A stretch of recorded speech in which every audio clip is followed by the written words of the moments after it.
आमर द्वितीय मिश्रण पर्व पूर्व गोटे छोट दलर मत आपण माध्यम प्रेस एवं मीडिया बंधु माध्यम आम ओडावासी पाखे रखा चाहूँ। प्रथम आपण मानक धन्यवाद कि आपण माने आसी प्रेस एवं मीडिया बंधु मानक अनेक स्वागत। जो ओडिशा भारतीय जनता पार्टी से माने कहउछंती कि 147 निर्वाचन मंडली से माने ओडिशा रे लढिबे से माने सेही 47 निर्वाचन मंडली पाई कैंडिडेट मध्य 147 टा पाई परुना। यह हिउची वास्तविक सत्य।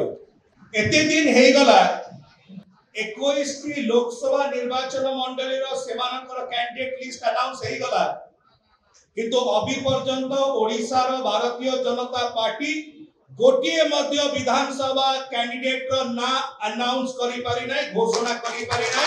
एटा ओडिशा भारतीय जनता पार्टी जेहेतु एई ओडिशा रो भारतीय जनता पार्टी रो पाखेरे 147 निर्वाचन मंडली पाई कैंडिडेट भी नाहंती, सेतिबाई से माने ए प्रकार व्यक्ति मानकु नेकिरी कैंडिडेट करूचंती किबा करिया को चाहुचंती जो माने जन विरोधी कार्य रे लिप्त किबा आपराधिक कार्य रे लिप्त रहितिबार यथेष्ट नजीर रहिछि। एआई होछि वास्तविकता। ओडिशा भारतीय जनता पार्टी रो गोटाई जिंस स्पष्ट हे जायछि जे जेउ दल 147 निर्वाचन मंडली रो असेंबली कॉन्स्टिट्यूएंसी रो गोटिए मध्य कैंडिडेट एते दिन रे डिक्लेयर करि पारनांती, किंतु 21 लोकसभा डिक्लेयर करि पारुचंती।